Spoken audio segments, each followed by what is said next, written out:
Ça va être bon. Je suis en plein écran. Désolé, c'est que voilà, on avait un petit souci, on n'arrivait pas à mettre le plein écran. Donc là, le direct va pouvoir commencer. Vous m'entendez tous, c'est bon? Oui. Ouais. Exact. Bon bah alors, avant de laisser la parole soit à Marie, Nelly ou Florence pour commencer les questions auprès de nos invités. Tout d'abord, je voulais vous remercier à tous d'être présents en ce 1er mai, fête du travail. Vous avez pris un peu de votre temps si précieux malgré le super soleil que vous devez avoir du côté d'Annecy, du côté de Montpellier ou de Mâcon, voire même de nos gens. Non, pas du tout. Non, mais voilà, c'était une occasion pour nous retrouver. Merci à vous tous. Toute l'équipe de 24 pour tous pour un est ravie de vous accueillir. Et pour nous, ça nous tenait à cœur suite à malheureusement plusieurs reports. Nous devions participer ce week-end aux Jeux des Masters de Vichy qui ont été reportés au mois d'octobre. Nous devions après organiser un événement du côté de Pont-d'Oie avec nos champions sur un petit week-end plutôt convivial et voilà, on s'est rabattu sur un visioconférence où on souhaitait donner la parole à certains de nos champions et championnes. Et le thème qui a été choisi est sport de demain, sport au féminin. Voilà. Donc on va donner la parole à Marie qui va pouvoir poser une première question. Oui. Alors, j'ai un petit souci d'internet juste à ce moment-là, c'est bon. Alors, du coup, pour Mathilde, donc on a une question de Nicole Renou. Pour vous, Mathilde, est-ce la force ou la technique qui est primordiale pour aller le plus loin possible? Je sais qu'il faut les deux, mais y en a-t-il une plus importante que l'autre? La réponse est un peu dans la question. Un javelot, c'est un engin qui est très très léger. Moi, je fais du lancer de javelot. Donc, le javelot, pour les filles, ça pèse 600 grammes. Pour les hommes, 800 grammes. Ce qui est relativement léger pour 2,40 m de long. C'est un peu comme lancer un avion en papier. Vous pouvez lancer de toutes vos forces. Si vous n'êtes pas dans le bon angle d'envol, il va retomber sur vos pieds. Le javelot, c'est un peu pareil. Donc, oui, il faut de la force, mais il faut surtout de la vitesse et de la technique et un vecteur force qui soit vraiment dans le bon axe pour lancer loin. Donc, je dirais quand même la technique, à force égale, c'est la technique qui gagne. Donc, la technique est plus importante que la force. Ok. On continue ou on tourne, Guillaume?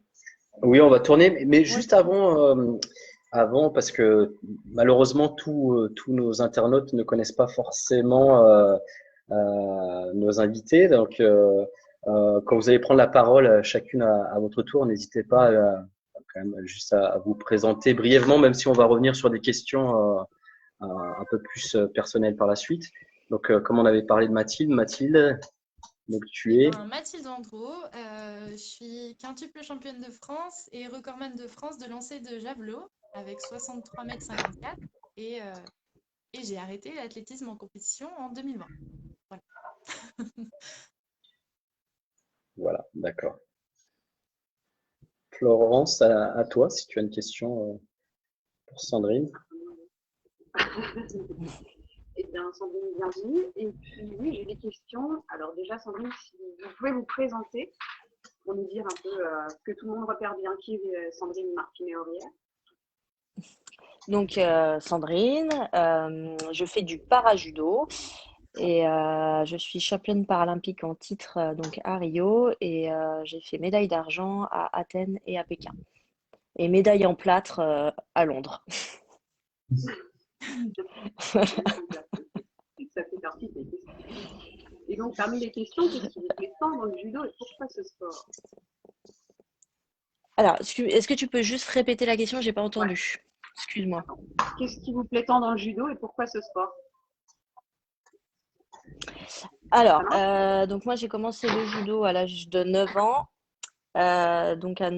J'ai démarré à 9 ans pour plusieurs raisons. Mes frères en faisaient au lycée, donc voilà, je me suis dit pourquoi pas faire comme mes frangins. Ensuite, le fait que ce soit un sport de combat, ça m'attirait. Je trouvais ça chouette. Après, il y avait l'adaptation par rapport au handicap, contrairement au sport de balle. Je me suis dit que ce serait plus simple d'attraper un kimono et de le maintenir et de faire tomber l'adversaire plutôt que de voir une balle. Et après, voilà, le judo a un code moral et je me suis dit que ce sport me permettrait peut-être d'être mieux intégrée avec mes petits camarades qu'à l'école. Donc voilà pourquoi j'ai commencé.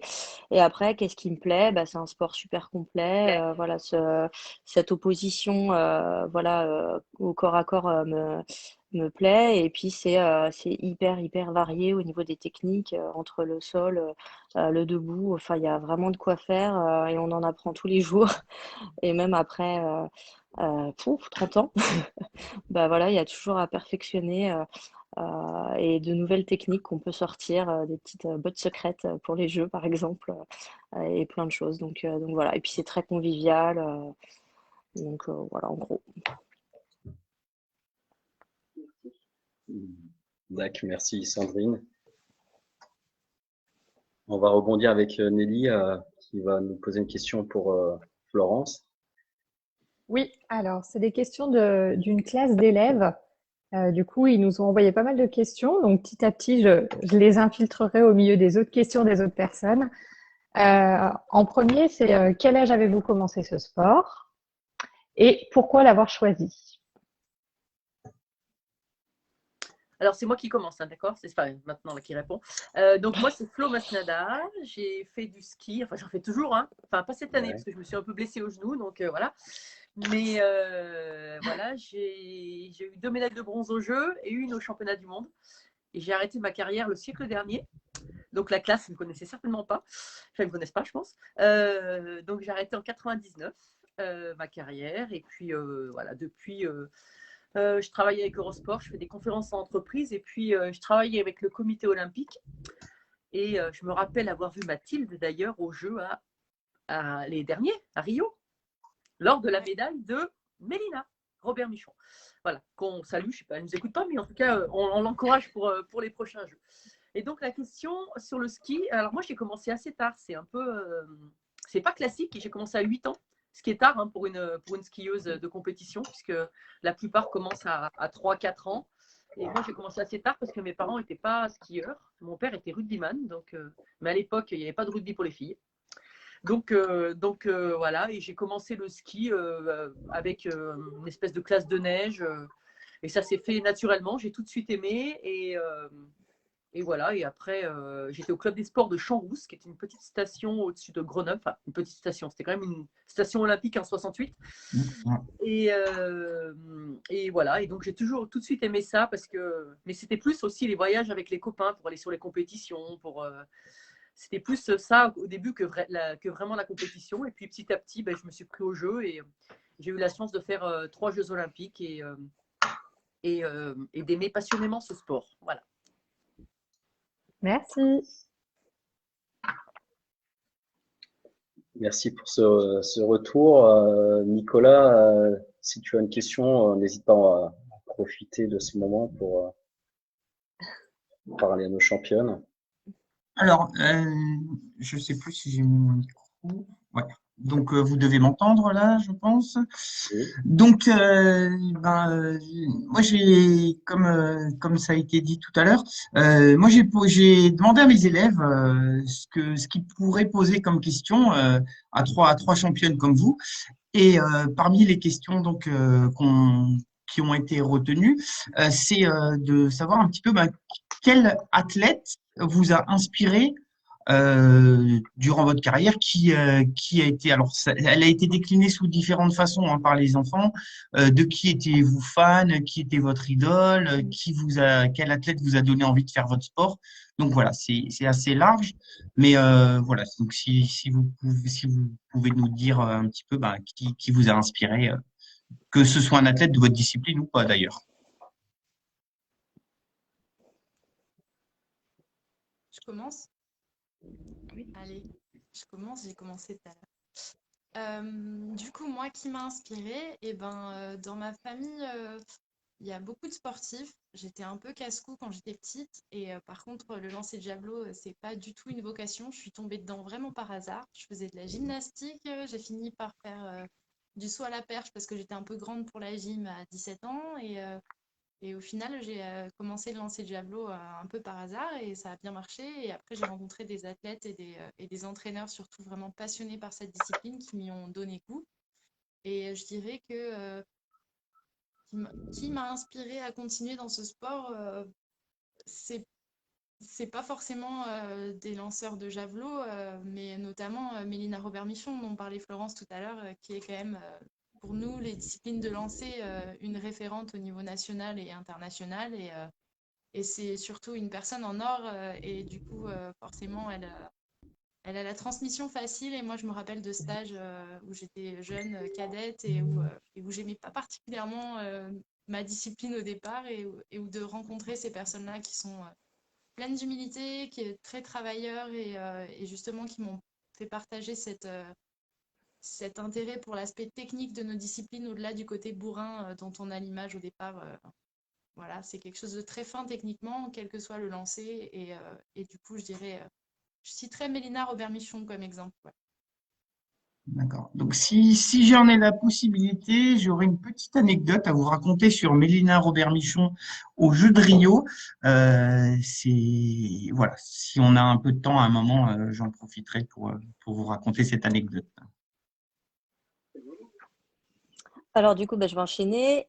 Donc du coup, moi, bah, les premiers jeux que j'ai regardés à la télé, bah, du coup, bah, à l'époque, il y avait Cathy Fleury, Marie-Claire Estou. Après, bah, il y a eu aussi Frédéric Jossinet, Lucie Decosse, au niveau de, voilà, proprement de mon sport.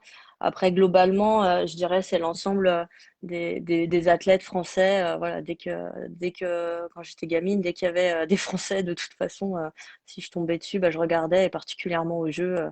J'essayais de voir un maximum de sport et c'est vrai que voilà, ça nous nourrit pour aller chercher nos propres perfs.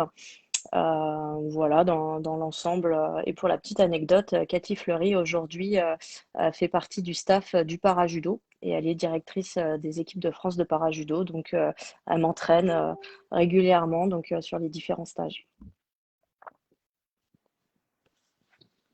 Tac, alors à mon tour. Alors en fait, moi comme j'ai commencé le ski assez tard, j'étais pas du tout dans une famille de ski, j'ai pas eu forcément des idoles, j'étais pas forcément fan en tout cas au début de ma carrière. Après, forcément 68 à Champs-Rousse, on m'a parlé de Jean-Claude Killy, donc en plus par sa polyvalence, par son parcours, voilà, on peut dire qu'il m'a inspiré, mais c'était quand même, enfin, j'ai pas du tout ski avec lui et c'était quand même vraiment une autre génération parce que j'étais pas née quand il a.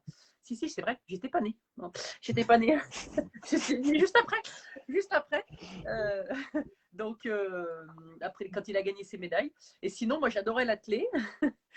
donc ouais, j'aurais bien aimé faire de l'athlé. Ma fille en fait un peu, mais voilà, j'aimais bien Carl Lewis, voilà, comme athlète et ouais, Sergei Boudka. Et puis après, sinon, c'est les athlètes français. Hein. Moi, je suis très cocorico, donc tous les grands champions français, voilà, autour de moi, voilà, Jean Galfione, David Douillet, voilà, pour citer un peu les champions des filles là.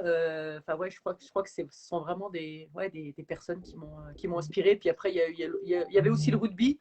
L'équipe de France de rugby, je suis très équipe de France, voilà, rugby, hand, basket, un peu tous les sports olympiques quand même. Voilà, je suis pas très foot et pas sport automobile. Voilà, pour tout dire. Merci.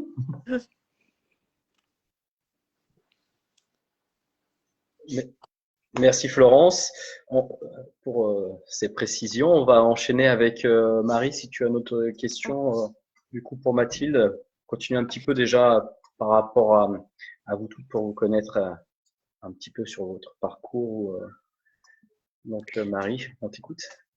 Alors, on a une question des classes sportives de l'Oise. Malgré quelques figures de proue dans les lancers féminins français, peu de jeunes filles s'enthousiasment pour ces disciplines. Quel message voudrais-tu faire passer pour attirer nos jeunes championnes vers les lancers ? C'est un rôle pas simple d'attirer.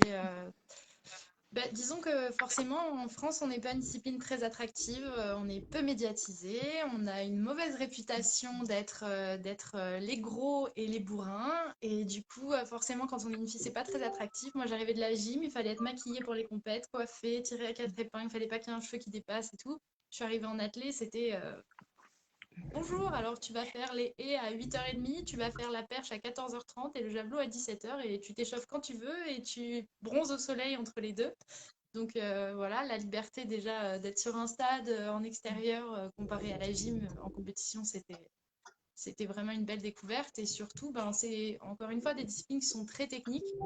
Moi, dès qu'on a commencé à me parler biomécanique du geste et l'aspect vitesse, parce que évidemment, il faut développer de la puissance, donc c'est force et vitesse mélangées, c'est pas que de la force. Tu peux t'y lancer à la cubaine et faire 3 pas et lancer une mine, ou alors tout en finesse, tout en explosivité. Et c'est plus l'abord de la technique, moi, qui m'a séduite. Donc, disons que s'intéresser un peu déjà au lancer et voir ce qui se fait dans les autres pays, parce que notamment en Allemagne, c'est une discipline qui est très attractive. J'ai eu l'opportunité de m'entraîner là-bas et avec des personnes très fortes et très reconnues dans leur pays. Et forcément, c'est plus attractif pour les jeunes à partir du moment où c'est médiatique. Donc je pense que Mélina nous fait beaucoup de bien en amenant cette médiatisation. Et puis c'est une femme, une belle femme qui est féminine, qui est maman, qui est sportive, qui a plein de casquettes qui la rendent ouais, assez exceptionnelle. Et du coup, ça fait parler de nos disciplines dans le bon sens. Mais évidemment, aux côtés de Mélina, il y a d'autres il y a d'autres très grandes lanceuses comme et il y en a eu avant elle, mais disons que Manuela Montauban a pas été tellement médiatisée malgré ses résultats sportifs exceptionnels. Et j'espère qu'Alexandra Tavernier, qui arrive aujourd'hui et qui aura certainement de très très grandes médailles à venir, fera parler de la discipline dans le bon sens. Après, je pense que comme disait Florence, le rugby féminin, c'était pas un sport qui existait forcément il y a quelques années. Aujourd'hui, ça se développe beaucoup. Moi, jeune, pareil, venant d'une famille de rugbyman, si j'avais connu le rugby à 7 féminin, j'aurais peut-être sauté le pas avec plaisir. Mais, euh, mais c'est un peu pareil pour les lancers. Moi, j'ai rencontré justement des rugby women qui me disent moi, quand je vois le football américain à la télé, j'ai envie de lancer le ballon. Quand je te vois lancer le ballon sur la plage, je suis jalouse. Ouais, le javelot, c'est un peu ça aussi. C'est être quarterback, mais sur un stade d'athlée. Et c'est plutôt attractif, en fait. Ok. Merci Mathilde. Florence, donc on va dire Flo, ça sera pour notre membre de la sauce ou pour toi, comme vous voulez. Mais du coup, on va enchaîner à Florence pour une question pour Sandrine. Oui, j'ai des questions pour Sandrine encore. Des questions d'une classe de CE1. Donc, est-ce qu'il y a, vous rencontrez beaucoup d'adversaires, est-ce qu'il y a des adversaires que vous aimez plus que d'autres? Est-ce que, du coup, il vous arrive d'être jalouse des résultats de vos adversaires? Ou est-ce que ça vous a déjà énervé d'avoir perdu? Alors, dans les adversaires, là, au niveau du para-judo, il y a quand même pas mal les pays de l'Est qui montent en force. Et bon, l'Asie est toujours là, mais c'est vrai que les Japonais, notamment en para-judo, sont moins présents que chez les valides, sans doute dû à la façon dont le handicap est perçu au Japon. Et bon, ils progressent, le niveau augmente, mais c'est vrai que pour l'instant, voilà, on est plutôt sur les pays de l'Est pour les opposants. Après, jalouse, pas forcément, mais plutôt, disons que si j'ai perdu, c'est plutôt à moi d'analyser pourquoi j'ai perdu, et je suis plutôt en colère contre moi plutôt que contre l'adversaire. Et du coup, comme dans chaque défaite ou quelconque difficulté, faut voir ce qui a été, ce qui n'a pas été, se remettre en cause et se remettre au travail, quoi, pour justement la prochaine fois ne pas perdre et être celle qui a le sourire à la fin. Merci. Merci Sandrine. Du coup, on va enchaîner avec Mélie. Mélie, à ton tour pour Florence. Je remets mon micro, ça ira mieux. Florence, et bah du coup une question de la même classe, celle de Florence en l'occurrence. Dans quel pays du monde avez-vous effectué des compétitions? Et est-ce que vous avez effectué des compétitions contre des garçons? Alors, très intéressant. Oui, dans tous les pays où il y a de la neige, hein. Je crois que c'est un peu ça. Déjà, ça limite un peu parce que dans le monde, il n'y a pas partout, il y a pas de la neige partout. Donc, les compétitions de Coupe du Monde en général commencent aux États-Unis, donc en Amérique du Nord, au Canada, et puis après, il y a un gros circuit en Europe. Donc, Italie, Suisse, Autriche, qui sont le cœur des pays alpins, Slovénie, Bulgarie, Russie. Non, Russie, moi, je n'en ai jamais fait. Il y a eu les Jeux, mais j'avais déjà arrêté depuis un moment. Japon. J'ai jamais fait de course en Chine, donc il n'y en a pas beaucoup qui ont fait de course en Chine. Enfin, d'ailleurs, je pense que la Coupe du Monde n'a jamais été en Chine, donc j'attends pas avec grand plaisir les Jeux de 2022, pour tout vous dire. Je pense que c'est vraiment pas fait pour les Jeux Olympiques là-bas, d'hiver, enfin bref. Et voilà, c'est à peu près tout. Et puis après, je suis allée aussi m'entraîner en Argentine et au Chili et en Nouvelle-Zélande pour l'été en fait, parce que l'été, on va s'entraîner sur les hémisphères nord, on va chercher l'hiver. Vu que les glaciers fondent très vite, on essaye de chercher de la neige d'hiver. Et l'autre question, c'était sur… Est-ce que vous avez déjà été en compétition avec des garçons? Non. Moi, non. Il y a eu une grosse pas polémique, mais il y avait des grosses discussions avec Lindsey Vonn, qui est une skieuse qui a arrêté, enfin une des plus grandes skieuses de l'histoire américaine, qui a plus de 80 victoires et qui voulait courir contre les garçons en Coupe du Monde. Et en fait, on lui a pas, enfin, la fédération lui a pas permis pour des histoires un peu d'égo, parce que je pense qu'il y a certains garçons qui étaient un peu comme ça. Elle aurait pas battu les meilleurs, mais sur certaines pistes, elle aurait peut-être battu elle en aurait battu quelques-uns, parce que des fois, on s'entraîne à l'entraînement avec des garçons des fois, et on n'est pas si loin sur certaines pistes en tout cas. Donc oui, on n'a pas la même force physique, mais il y a d'autres qualités plus techniques et différentes. Mais non, sinon, à part dans les courses très jeunes, quand j'ai commencé le ski, sinon j'ai jamais fait de course contre les garçons.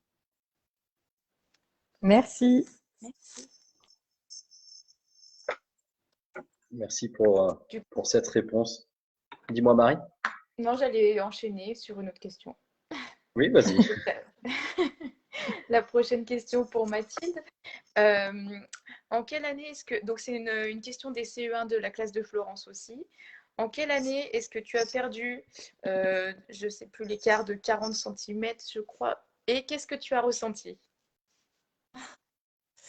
Alors, je pense que j'ai pas perdu d'un écart de 40 cm, c'est que en athlétisme, pour se qualifier pour les grands championnats, donc qui sont tous les 2 ans les championnats d'Europe, les 2 autres années inversées les championnats du monde et tous les 4 ans les Jeux olympiques, il faut non seulement être championne de France, ou en tout cas sur le podium, parce qu'il n'y a que 3 places par pays, et faire les minima. Et moi, j'ai pas eu beaucoup de chance sur les minima, ou alors j'ai pas été très forte sur les minima, on voit comme on veut, mais en 2013, non, 2014, je venais d'avoir mon diplôme de kiné et les minima pour les championnats d'Europe, c'était 60 mètres. J'ai fait 59 mètres 80. J'ai gagné le championnat de France, mais je ne suis pas allée au championnat d'Europe. Donc ça, c'était 2014. Ensuite, 2015, les minima pour les championnats du monde, c'était 61 mètres. Et j'ai fait 60 mètres 60 et j'ai gagné le championnat de France, mais je n'ai pas été au championnat du monde. Et l'année suivante, les minima pour les Jeux, c'était 62 mètres 50, sachant que le record de France était à 62,53. Donc, je vous avoue qu'en début de saison, quand ça fait 2 ans que tu passes à ça ou à ça, et que tu es jeune et que tu as envie qu'on te donne ta chance et que arriver sur un grand championnat sans avoir d'expérience, bah, c'est un peu dommage et ça met beaucoup de pression. T'espères avoir ta chance, t'espères, et puis ça n'arrive pas. Donc l'année des Jeux, c'était un peu, pour moi en tout cas, la dernière année où je me suis dit, allez, c'est bon, ça passe ou ça casse, mais ce sera la dernière. Et au final, j'ai fait 63-54. Et après, donc voilà, grosse satisfaction, etc. Mais derrière, bah, premier gros championnat, première grosse pression, première difficulté à gérer l'organisation d'un grand championnat. Et du coup, je suis passée à côté de mes Jeux Olympiques et je le regrette. Mais voilà, l'histoire des 20 et des 40 centimètres, c'était plutôt ça. Disons qu'il faut pas baisser les bras et il faut pas lâcher. Et parfois, ouais, ça se joue à pas grand-chose, mais c'est vrai que bon, 20 centimètres ou 40 centimètres sur un lancer à 60 mètres, c'est vraiment pas grand-chose. Et c'était dommage de ne pas avoir eu la chance de m'essayer quand même au grand championnat parce que c'est exclusivement une décision française. À partir du moment où les minima internationaux sont inférieurs, c'est exclusivement une décision française et qui dépend en plus des générations de DTN, de direction technique nationale. Donc la génération suivante a fait les choses différemment et a donné sa chance aux plus jeunes et tant mieux parce que je pense qu'il y a besoin aussi d'expérience à très haut niveau pour être présent le jour J en grand championnat. Voilà. D'accord, merci. Alors, juste avant que Florence nous rejoigne, Florence, notre membre de notre association, du coup, moi, je vais prendre la parole et, je vais rebondir sur. Donc, on parlait des grands championnats et notamment des Jeux, que ce soit olympiques ou paralympiques. J'ai compté, mais entre vous trois, il me semble que ça représente 8 Olympiades, ce qui n'est pas des moindres. Bon, après, Sandrine en a, enfin, 8 avec le prochain qui va avoir lieu dans quelques mois pour Sandrine. Voilà, donc ça fait vraiment une chouette représentation, d'autant plus que les premiers jeux, ce sont ceux dont Florence a pu participer à Albertville en 92. Les derniers, ce sont ceux de Rio, hein, pour Sandrine et pour Mathilde. Moi, la question qu'on voulait poser, d'ailleurs, c'était celle que j'avais posée directement sur notre événement par rapport à Sandrine, c'était là, dans quelques mois, on a Tokyo, donc toi, tu es en plein dans ta préparation, et on a appris il y a quelques jours que tu étais nominé pour être porte-drapeau. Et ma question était la suivante, pour les Jeux de Tokyo, est-ce que tu préfères apprendre au mois de juin que tu es notre porte-drapeau ou obtenir une deuxième médaille d'or consécutive après celle obtenue à Rio? Voilà. Alors, c'est bon, j'ai mis mon micro. Du coup, la réponse, c'est vraiment d'aller chercher l'or, voilà, d'aller chercher le doublé dans la catégorie du dessous. Voilà, on s'entraîne vraiment pour ça. Et le porte-drapeau, bah, ce serait juste voilà, la cerise sur le gâteau. Ce serait un honneur et une fierté immense. Et déjà, rien que d'être candidat, c'est beaucoup. C'est une belle reconnaissance de mon parcours sportif. Donc voilà, pour répondre rapidement, ce serait voilà, l'or. Eh ben, écoute, c'est tout le mal qu'on te souhaite, hein. On va être derrière toi, aussi bien pour le mois de juin que pour l'échéance ultime du côté de nos terres, je dirais, japonaises, hein, qui nous vont Voilà. aussi Après, bien, nous, pour les Jeux de Paris. voilà, je ferai tout pour être performante sur les deux, si jamais ça veut bien. Et je ferai de mon mieux quoi qu'il arrive. Et je donnerai tout pour avoir aucun regret, que ce soit sur la compétition ou si j'ai cet honneur voilà, de porter le drapeau pour notre délégation. On verra ça plus tard, en juin. Juillet, ouais, c'est juillet. Début juillet, l'annonce des 4 porte-drapeaux. Bah, écoute, hein, on croise les doigts. On va continuer avec toi, Nelly. Alors, Florence, on a une question de Céline qui est: quelle est votre plus belle rencontre sportive? Waouh! Non, mais j'en ai, en fait, je sais pas. Non, il y en a tellement, en fait, tous les champions que j'ai rencontrés sont tous différents et différentes. Donc, honnêtement, j'en sortirai pas comme ça. J'ai plein de copains. Et c'est pour ça que d'ailleurs, j'ai décidé de monter mon podcast Belle Trace, parce que je me suis dit, ils ont tous tant à transmettre que ça serait dommage que ça reste un peu confidentiel, parce que je pense que j'ai une relation aussi un peu particulière avec tous ces champions et j'essaye d'aller un peu plus loin que seulement la réponse journaliste, enfin une interview de journaliste. Donc non, honnêtement, on n'aurait pas assez de temps là pour que je les énumère tous. Non, non, ils sont tous. voilà, ils sont tous très, très bien. Et il y en a que je continue à voir de manière amicale et personnelle. Il y en a un peu moins, mais quand on se re-rencontre, on a tout de suite. En fait, ce qui est étonnant entre sportifs, je trouve, c'est que très vite, on a un rapport direct, facile. Où qu'on soit, même quand on ne se connaît pas, je ne sais pas, peut-être parce qu'on sait par où on passe, par tous les hauts et les bas, et par tout le travail, par tout ce qu'il y a derrière. Je pense que ça crée des liens, et tout de suite, quand on se rencontre, on n'a pas besoin de longtemps pour créer une connexion. Et donc, du coup, c'est voilà, c'est plus simple. Mais franchement, je suis désolée de pas vraiment répondre, enfin, de pas répondre du tout à la question, mais j'en ai trop, quoi. J'ai trop de champions que j'apprécie. Merci pour ton retour.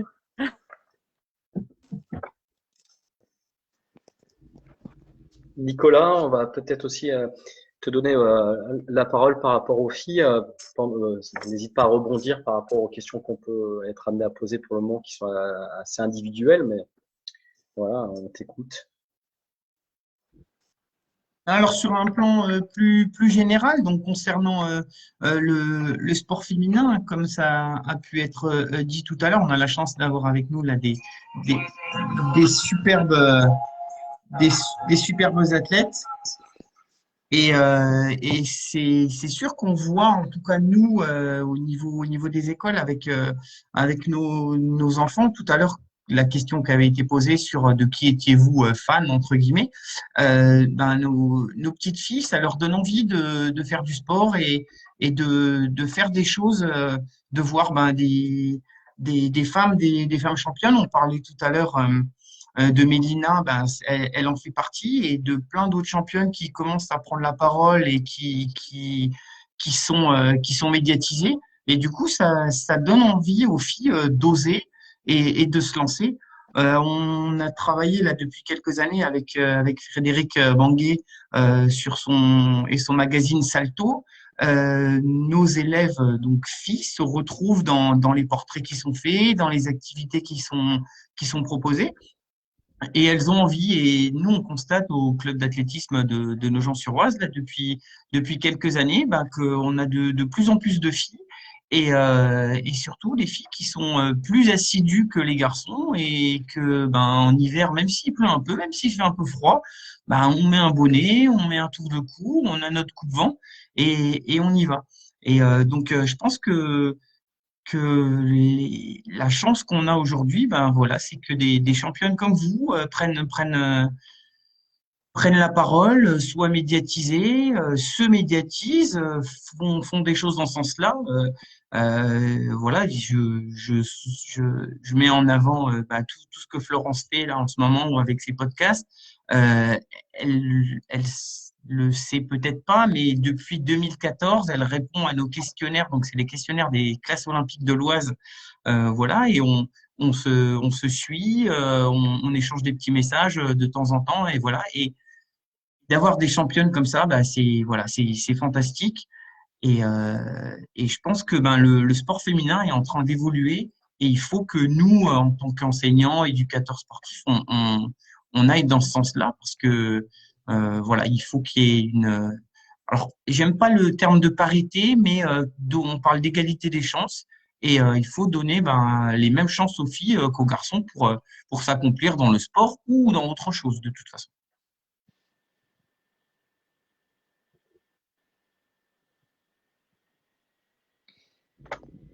Merci Nicolas. Je vais rebondir par rapport à tout ce que tu as pu dire.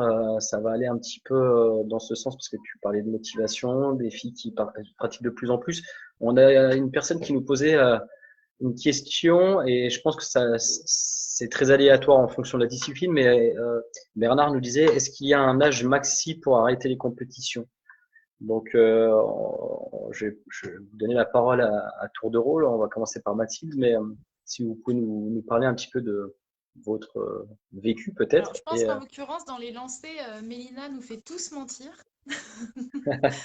Moi, on m'a toujours dit, ça reste par rapport à l'athlétisme des disciplines à maturité plus tardive.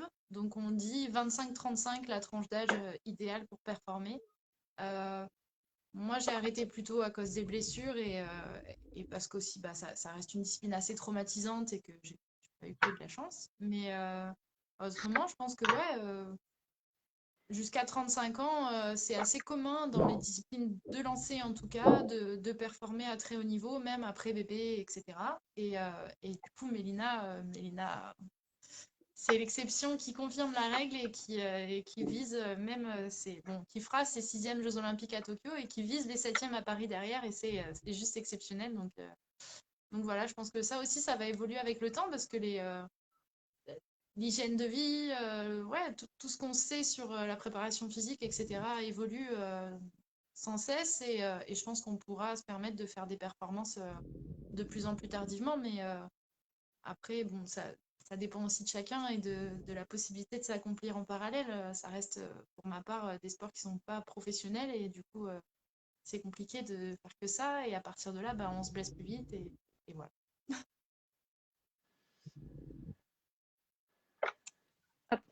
Donc pour le judo, je dirais tranche d'âge 30-35. Je crois qu'il n'y a que Frédéric Jossinet qui a arrêté à 38. Sinon, globalement, c'est à peu près voilà, entre 30 et 35 ans. Après, je pense que voilà, il y a la façon voilà, de gérer ces doubles ou triples vies qui sont compliquées pour les sports comme les nôtres, où voilà, on ne vit pas de notre sport. Il y a aussi la concurrence. Voilà, moi, j'ai pas forcément de petites jeunes qui poussent derrière, donc ça me permet aussi d'avoir une longévité un peu plus importante. Et voilà, après, il faudra voir l'hygiène de vie, comme disait Mathilde, et les différents aspects techniques qui peuvent continuer de progresser. Et c'est vrai qu'avec une certaine maturité, on peut peut-être les assimiler aussi plus vite. Donc voilà, il y a plusieurs facteurs. Mais ouais, je pense que la tranche d'âge 35-40 est quand même assez rare au niveau du judo. Ça se termine quand même un petit peu avant, quoi. Alors moi, pour le ski, la génération avant moi, c'était plus 25 ans par là. Les arrêtaient, les filles, style Perrine Pellen et autres. Moi, j'ai arrêté autour de 30-31 ans et j'étais déjà dans les plus âgés. Et j'ai envie de dire que dans tous les sports, depuis 10-15 ans, ça s'est allongé quand même. Donc on se rapproche vraiment plutôt des 35 ans. En tout cas, là, je parle pour les filles. Chez les garçons, en ski alpin, ça va même jusqu'à 40 ans. Avec Julien Liseroux qui vient d'arrêter, mais il y a Johan Claret qui a fait encore un podium cet hiver en ski alpin et qui a 40 ans. Je pense que nous, en ski alpin, c'est compliqué d'avoir des enfants. Donc les femmes, si elles poussent leur carrière jusqu'à 40 ans et qu'elles font des enfants après, c'est quand même plus difficile, si elles ont envie de faire des enfants en tout cas. Donc voilà, mais les garçons, oui, ça va plus tard. Ouais, mais moi, enfin, ce que j'analyse un peu, c'est que dans toutes les carrières s'allongent un peu. Parce que aussi, à part quelques vraiment tout petits sports, on peut quand même en vivre un tout petit peu. On vit de notre passion, donc on la prolonge aussi. Il y a peut-être aussi la question qui fait peur sur la reconversion derrière, quand on ne l'a pas préparé, quand on n'a pas fait autre chose. On préfère un peu rester un peu. Certains continuent, enfin honnêtement, hein, en étant clair, certains continuent à végéter un peu dans leur sport et ont un peu peur de la suite. Donc tant qu'ils peuvent continuer à avoir un peu des contrats, ils continuent un peu. Mais pour moi, c'est repousser l'échéance et derrière, la reconversion sera encore plus dure, certainement, parce que quand on ne le prépare pas, c'est un petit peu compliqué. Et donc voilà, mais c'est comme les autres filles, hein, c'est à peu près en moyenne autour de 35 ans, en tout cas. En tout cas, c'est le max, c'est un peu le max en ski alpin. Ok, super. On va continuer sur une question pour vous trois, les filles. On a Morgane qui nous demandait, donc on a vu que l'âge quand même, ça peut passer très vite, hein. Il faut savoir que vous n'avez pas toutes les trois commencé au même âge votre discipline. Morgane nous posait la question, est-ce que c'est difficile de faire votre place en tant que femme dans votre discipline quand vous avez été pour les trois, il y a encore Sandrine qui est en compétition, mais voilà, est-ce que ça a été très difficile de faire votre place en tant que femme, Mathilde?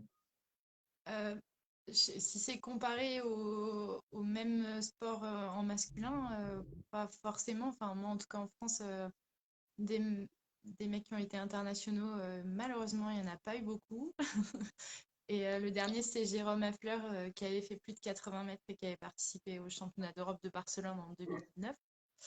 Et du coup, quand je suis arrivée de ma génération, Sarah Walter avait fait les championnats du monde de Paris en 2003 et c'était la recordman de France en titre. Mais derrière, il n'y avait pas tellement de monde au sein de qui se faire une place. Et c'est vrai que, comme on disait tout à l'heure, comme on est des disciplines peu représentées en France, parce que certainement peu attractives pour les jeunes, parce que du coup, peu médiatisées, parce que peu performantes et tout ça, et il n'y avait pas vraiment de collectif à très haut niveau, mais notamment Mélina qui faisait partie dans les stages nationaux transversaux avec toutes les autres disciplines de lancer. Mélina, elle a fait ses premiers jeux, elle avait 19 ans, donc déjà moi quand je suis arrivée dans l'athlétisme, Mélina, elle avait fait les jeux et c'était un exemple à suivre et ça faisait partie des groupes auxquels on avait envie d'accéder. Donc voilà, je cherchais plutôt à me faire une place, ouais, et réaliser mon rêve olympique, mais vis-à-vis de garçons, il n'y avait pas tellement de concurrence et de se faire une place. Enfin, de toute façon, il n'y avait pas vraiment de soleil, donc on ne cherchait pas à se faire une place au soleil, quoi.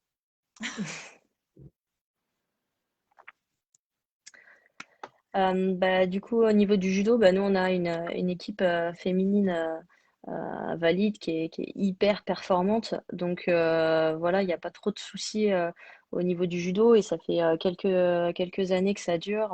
On a vraiment des filles quasiment dans toutes les catégories qui peuvent aller chercher des podiums, que ce soit aux Europes, au monde ou aux Jeux et même des titres. Donc du coup, c'est assez facile pour nous, grâce à elle, voilà, de pouvoir suivre le même chemin. Donc là, au niveau judo, on est même presque un peu en tête. Finalement, voilà, on ramène bien plus de médailles et voilà, on espère que les garçons vont faire de même, du coup nous suivre. Alors, comment aborder la question? Si on parle au niveau résultat, actuellement, le ski féminin est en souffrance depuis 10 ans. On a Tessa Worley, puis sinon, c'est très compliqué.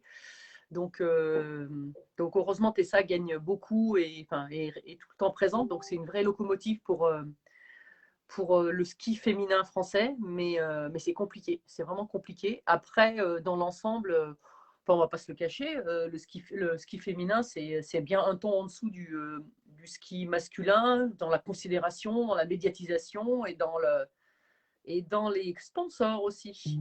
Donc, ça a toujours été au moins 30% en dessous. Je sais pas, même au niveau de la popularité, je vois par exemple, souvent on me dit alors, il y a toujours le critérium à Val d'Isère en début de saison. Donc, il y a des courses hommes et des courses dames. Et on se dit, quand on se voit au critérium. Mais en fait, les gens pensent qu'au critérium masculin. Je dis, bah oui, mais moi, je viens pour les femmes. Je viens pas pour les hommes, quoi. Et donc, voilà, c'est assez représentatif. Je crois qu'il faut qu'on continue vraiment à se mobiliser pour que le sport féminin continue à se faire une place. Et je rejoins, je ne sais plus qui disait qu'on a besoin d'athlètes, de Mélina, de Clarisse Agbenienou aussi, voilà, de filles comme ça, de Sandrine aussi, voilà, vraiment pour inspirer des jeunes filles. Voilà, pour leur donner envie de faire du sport en général et pourquoi pas d'autres sports aussi en particulier, mais en tout cas pour faire du sport et on a besoin de ces belles images. En plus, toutes ces championnes, elles ont toujours des images bien plus, j'ai envie de dire, saines que certains grands champions dont on parle beaucoup et qui ne sont pas forcément exemplaires. Donc voilà, après, il ne faut pas forcément être exemplaire, hein, mais voilà, on a besoin de jeunes femmes avec des belles personnalités. On en a en France, on n'en parle pas assez. Voilà, du sport féminin et des championnes. Ok, super. Super. Je vais reposer juste une petite question et ensuite, les filles, vous pourrez enchaîner. On a Samuel qui a 11 ans, qui posait la question pour vous trois et qui nous disait quels conseils pourriez-vous nous donner pour devenir sportif de haut niveau? S'il y avait peut-être une recette miracle, n'hésitez pas à la soumettre maintenant. Eh ben, aimer le sport, aimer travailler, aimer chercher ses limites et les repousser. Et oui, ce que disait Florence tout à l'heure, quand parfois on arrive dans une période où c'est compliqué, il faut faire des choix entre qu'est-ce que je vais faire comme études, est-ce que je peux faire le sport à côté, est-ce que mes parents vont me laisser faire le sport à côté si je réussis pas les études, est-ce que financièrement je vais pouvoir m'en sortir dans le sport si je travaille pas, blablabla. Et ben croire en ses rêves et se donner une chance dans ces moments-là où on a un petit doute et où souvent on perd des sportifs en France parce qu'il n'y a pas assez justement. Disons que le sport ouvre pas autant de portes que dans certains pays. Je pense que c'est très bien résumé. Voilà. Pareil. Non, Voilà. c'est très clair et le message Voilà. c'est celui-là. C'est exactement ça. Bravo, en tout cas, effectivement. Puisque Mathilde, tu as mâché les mots à Sandrine et à Florence, tiens, je vais poser une question à Sandrine. Enfin, c'est même pas moi, c'est Frédéric Roualin qui la pose et qui te dit si tu es porte-drapeau, vas-tu faire de la muscu spécifique pour cette épreuve? Alors, écoute, je crois qu'il y avait Richardson qui avait fait un truc dans son jardin avec un râteau, je crois, qui s'était entraîné, il me semble. J'avoue, j'y ai pas trop pensé. Pour l'instant, je suis sur la muscu par pas, comme on disait tout à l'heure. Je ne sais pas du tout. Pour l'instant, je me concentre, j'avoue, sur la préparation, sur tout le travail et voilà, et on verra après ce que ça donne début juillet, quand ce sera, voilà, si vraiment début juillet j'ai ce bonheur et cette immense chance, je verrai si je fais une préparation spécifique. Et après, on sera deux si c'est le cas. Il y a un garçon enfin un homme et une femme, ce qui est une grande première, que ce soit pour les Olympiques ou les Paralympiques. Donc éventuellement, ça pourra changer la donne de l'entraînement. Je ne sais pas comment ça peut se passer dans ces cas-là, comment on se répartit cette tâche. On verra ça à ce moment-là. Ok, super, merci. C'est super gentil. Et Frédéric avait une question aussi pour Mathilde. Et, un peu moins humoristique, mais il demandait pourquoi, d'après toi, en France, il n'y a-t-il pas la culture des lancers et encore moins chez les féminines? Euh, bah, pourquoi, exactement le pourquoi, je sais pas, on en revient à la médiatisation, c'est pas quelque chose qui est attractif et médiatique. On a peut-être une image de la femme en France qui a été forgée différemment et moi j'ai grandi avec cette idée que les pays de l'Est, et l'ex-URSS et compagnie, à l'époque où c'était médiatique, le sport féminin en ex-URSS et compagnie, c'était beaucoup de femmes qui étaient dopées. Et donc, il y avait cette image des femmes des pays de l'Est qui sont très costauds, etc. Et c'est quand même les pays de l'Est qui sont les plus performantes dans les disciplines de lancer. Donc, on associait beaucoup ces personnalités-là et ces images-là à nos disciplines. Après, j'espère que l'image de la femme évolue. Et justement, je trouve que récemment, on évolue vers des physiques, en tout cas, ou une norme qui est plus diverse et qu'on peut très bien être très féminine et femme et être très musclée et que sans pour autant tricher et sans pour autant se pourrir la vie et voilà. Et du coup, je pense que oui, c'est toute cette culture autour de l'image de la femme qui a fait que les disciplines de lancer avaient une mauvaise réputation, mais c'est pas plus mal. Après, on est un pays qui a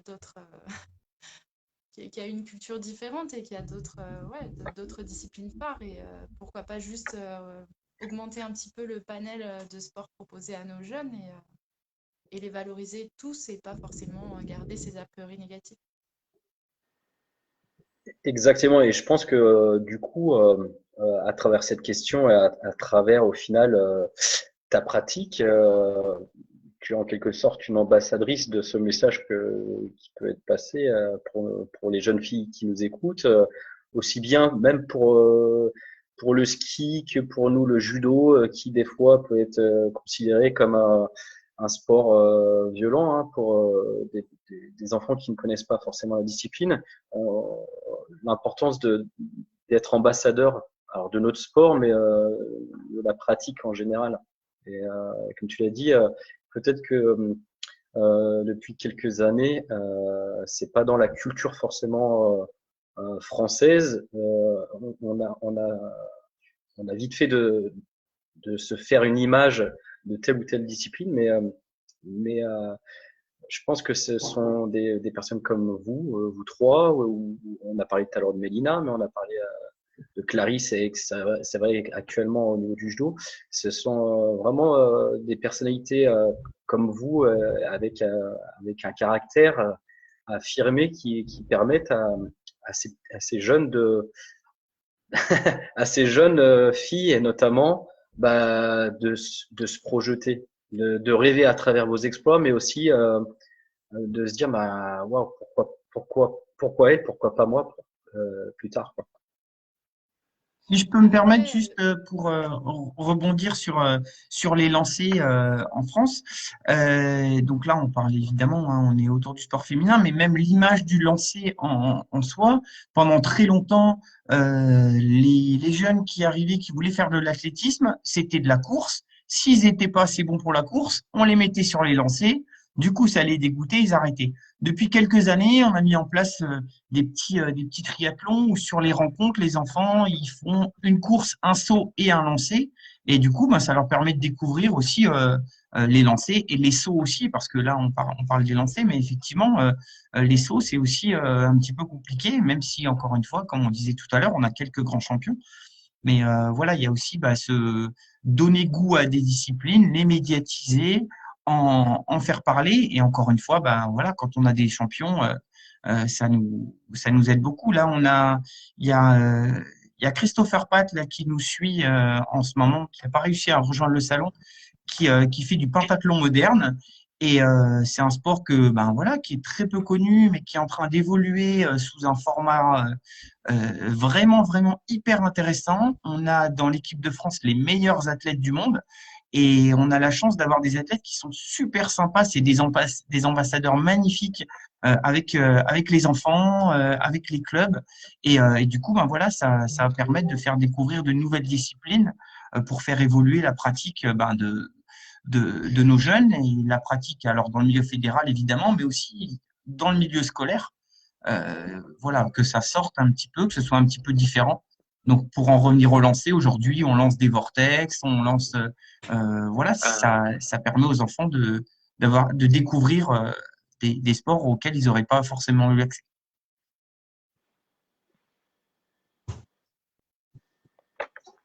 Merci Nicolas pour cette précision. On va peut-être essayer j'avais prévu de faire peut-être juste une petite pause, mais on verra si on peut faire la coupure pour que Christopher nous rejoigne. Parce que c'est vrai qu'on aurait aimé l'avoir également à nos côtés auprès de Mathilde, Sandrine et Florence. Du coup, moi, par contre, je vais donner la parole maintenant à Marie, pardon, si tu as d'autres questions pour Mathilde. Oui, alors on a une question de Clément de Rouel qui te dit déjà bon anniversaire en retard et qui te demande à la suite du record de France, quels sont aujourd'hui tes objectifs et est-ce que tu arrives à vivre de ton sport? Alors, le record de France, c'était en 2016. Mes objectifs à la suite du record de France, évidemment, c'était que ce soit une étape et que ce soit un premier record et qu'il ne fasse qu'être battu chaque année, par mois d'abord. Et en fait, depuis 2016, j'ai un peu enchaîné les blessures. Et du coup, après 2 ans avec des problèmes au tendon d'Achille, j'ai compensé en travaillant beaucoup sur le haut du corps et j'ai fini par régler mes problèmes de tendon d'Achille et par m'abîmer l'épaule et du coup me faire opérer de l'épaule fin 2018 et j'ai essayé de revenir à mon meilleur niveau pour les Jeux de Tokyo et ça n'a pas fonctionné donc j'ai arrêté ma carrière l'été dernier quand ils ont annoncé l'annulation des championnats d'Europe de Paris. Voilà. Donc mes objectifs sportifs aujourd'hui, c'est du passé. Ok.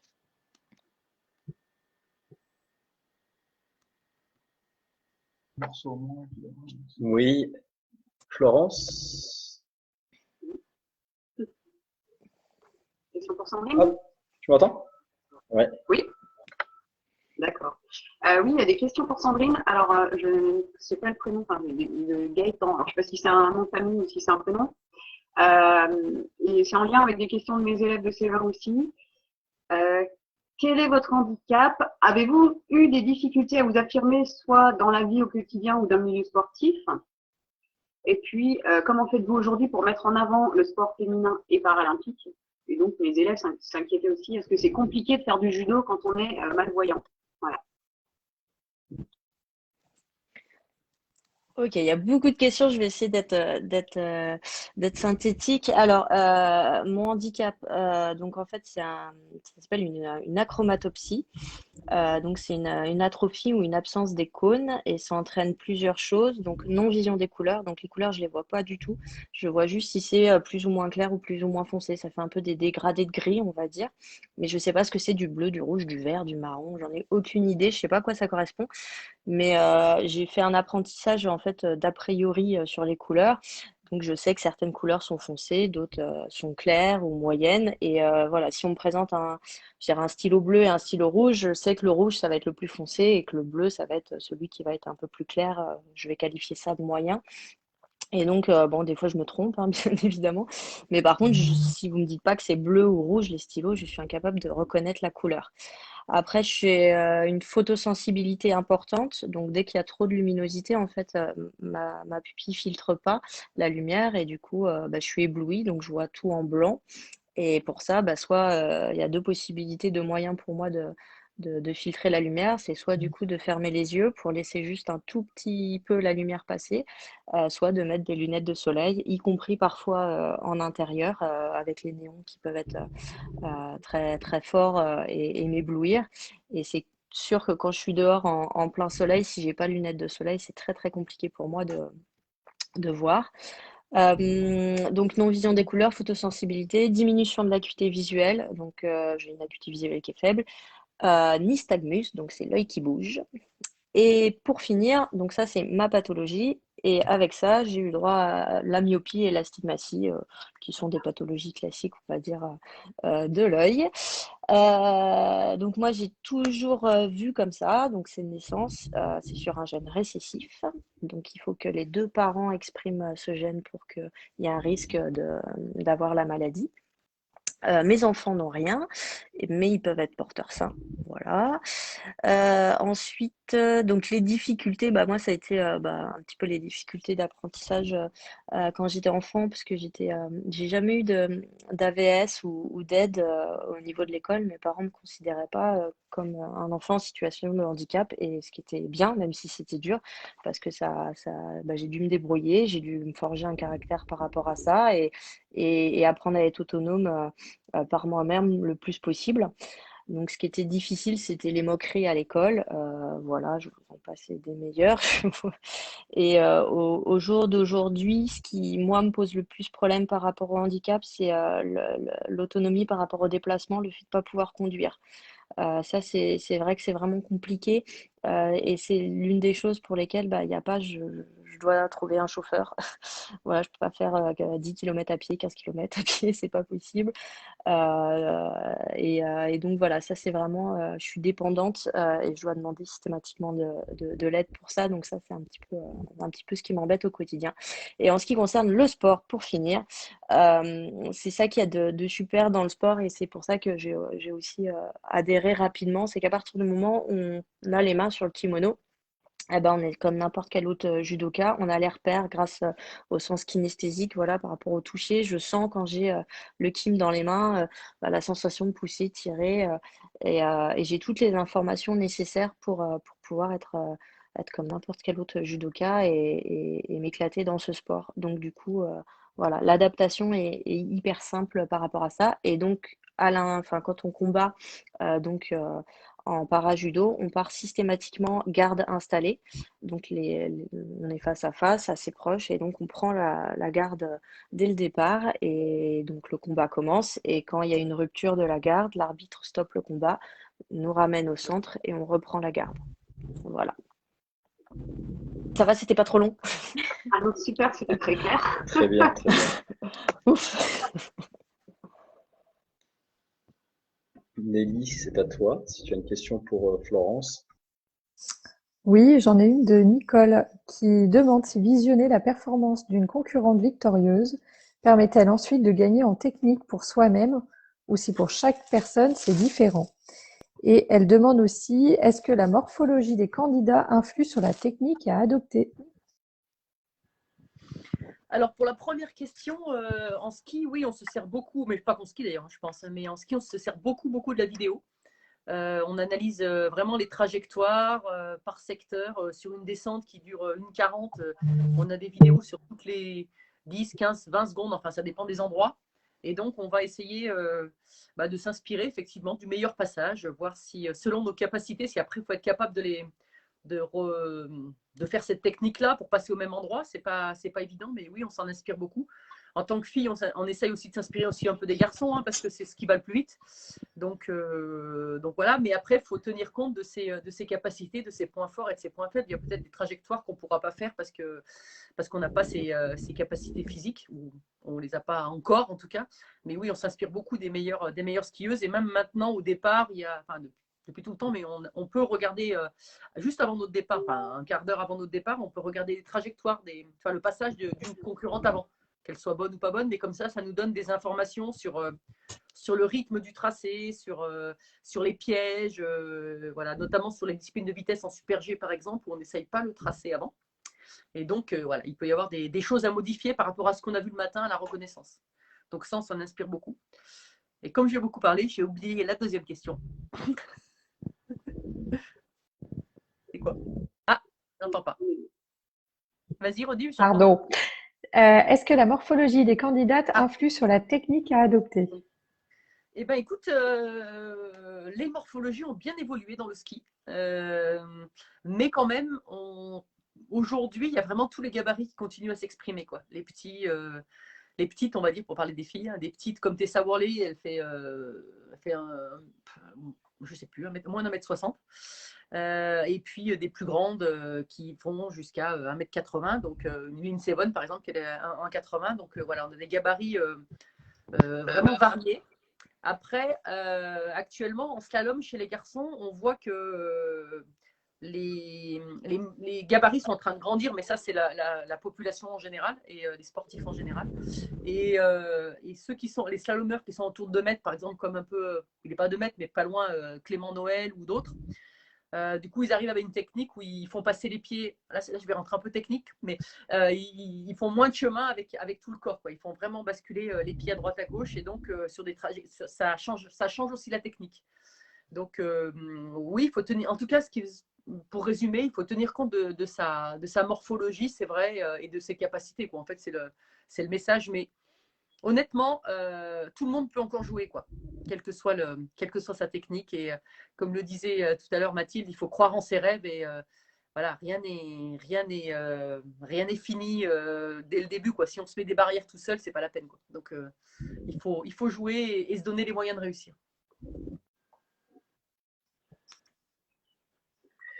Merci pour ces détails. Alors, tu as bien fait de détailler, Florence, puisque la question était posée par ma maman, qui est une très grande championne sur les pistes de l'Elex du côté du département de l'Arc. Voilà. Moi, je vais rebondir sur une petite question pour vous trois, mesdames. C'est Martine qui la pose. Elle demande, et je pense que ça c'est quand même important pour les enfants qu'ils en aient conscience.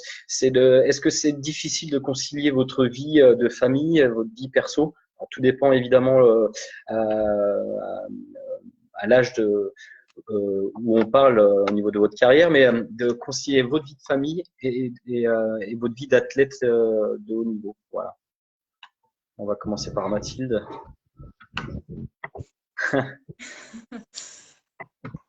Je ne sais pas si c'est difficile. Ce qui est sûr, c'est qu'on a forcément un emploi du temps qui est particulier. D'abord, pendant les études, il faut gérer les études et le sport et les compètes. Et après, il faut gérer le travail et le sport et les compètes et les stages. Et rajouter à ça le fait de s'entraîner parfois dans des villes différentes et du coup de déménager et de changer de pays et Donc, je pense que c'est pas que facile de rencontrer quelqu'un avec qui partager tout ça et construire quelque chose. Et moi, j'ai eu 32 ans il y a 2 jours et pour l'instant, j'ai pas vraiment trouvé, mais je pense que c'est faisable, hein. C'est juste que j'ai pas forcément eu les choix de vie qu'il fallait au moment où il fallait pour me poser avec quelqu'un et voilà, je suis pas forcément le meilleur exemple là-dessus. Alors, je peux rebondir tout de suite, hein, si tu veux. Regarde, tout simplement, regarde, je vais tourner comme ça. Il y a Pierrick, jeune célibataire, que, que tu aurais pu rencontrer si tu étais venu ce week-end. Mais voilà. On fait également dans l'association Agence de rencontres. Non, après, je pense qu'il faut un contexte pour tout et que c'est pas forcément le sport qui empêche quoi que ce soit, c'est juste que la vie est comme elle est. A priori, Nicolas a levé le doigt aussi. Tu es célibataire, Nicolas, c'est ça? Non, ce n'est pas du tout ce que je disais. Ah, pardon. On va continuer, on va enchaîner avec Sandrine par rapport à cette question. Alors, déjà, c'est possible. Voilà, c'est possible d'avoir une vie de sportif de haut niveau, de maman et de kiné, pour le coup. Par contre, voilà, ça demande de l'organisation, du travail, d'avoir un mari au top niveau qui gère quand t'es pas là, qui est là pour te soutenir et qui assure bah, grave. Donc, voilà, je pense que si c'est possible, c'est parce qu'il est là et qui m'aide au quotidien et voilà, et qui gère le truc avec moi. Donc, c'est les choix qu'on a fait, on les a fait ensemble. Et, euh, et notamment de prendre la décision de continuer après Rio. Voilà, la décision, on l'a pris tous les deux et on s'est engagé là-dedans et on ira jusqu'au bout. Mais voilà, en tout cas, c'est possible. Ça demande voilà, vraiment une grosse organisation, mais en même temps, d'être capable d'avoir réussi à gérer finalement ces trois vies, bah, ça fait de moi une femme bah, complètement épanouie et qui a beaucoup, beaucoup, beaucoup de chance. Voilà, encore une fois, c'est vrai que parfois, il y a des moments qui sont très difficiles, compliqués. Il y a les blessures, il y a l'organisation, il y a les enfants qui en ont marre de vous voir partir avec vos valises pour un stage ou une compétition. Mais derrière, voilà, j'ai énormément de chance de faire tout ça. Et voilà, quand je les retrouve, mes enfants, j'ai vraiment envie de potentialiser ces moments-là et d'être vraiment dans du qualitatif à chaque fois. Et c'est pareil, en fait, on essaie d'avoir du qualitatif à la fois sur les entraînements, à la fois avec les moments en famille, juste pour s'y retrouver et avoir cet équilibre. Donc voilà, c'est pas simple, mais c'est surtout faisable, quoi. Vraiment, faut croire en ses rêves encore une fois et ça permet d'avoir bah voilà, d'avoir des opportunités qu'il faut saisir et voilà, j'ai beaucoup de chance et je suis vraiment gâtée finalement. Top. Tu veux que je réponde aussi Oui, Guillaume bien sûr. Oui, bien Écoute, sûr. nous en ski alpin, tout dépend ce qu'on considère avoir une famille, quoi. Avoir un petit copain pendant sa carrière ou un mari, oui. Avoir des enfants, honnêtement, c'est très compliqué parce que nous, quand on part, enfin, on revient rarement à la maison, enfin, en période d'entraînement, on est parti. Moi, comme je faisais toutes les disciplines, j'étais partie 9 mois sur 12, quoi, à peu près. Donc, avoir des enfants, c'est très compliqué. Les seuls qui ont essayé d'avoir des enfants et continuer une carrière, en fait, il y a une Italienne qui a essayé, enfin, qui a eu une enfant, mais ça n'a pas bien. Enfin, ouais, elle n'est jamais revenue à son niveau. C'était très compliqué au niveau de la gestion. Elle avait un camping-car en bas, il y avait son mari qui s'en occupait. Enfin, voilà, c'est très compliqué. Il y a une Suissesse aussi qui a essayé, mais pareil, son mari venait. Et puis après, nous, il y a la notion de prise de risque aussi en vitesse. Et je crois que quand on devient maman, au départ d'une descente, quand on est en 100 km/h de moyenne et qu'on frôle les 140 en pointe, que les filets sont pas loin, peut-être que ça trotte un peu dans la tête et que le frein à main est pas loin. Et donc, si on met le frein à main, c'est pas la peine. Donc, c'est compliqué. Voilà, avoir un copain, mais oui, pourquoi pas. Par contre, les hommes, eux, ils sont mariés, ils ont des enfants, c'est plus facile pour eux. Quand la femme est à la maison et qui gère ça, pas l'air de trop les gêner. Donc, voilà.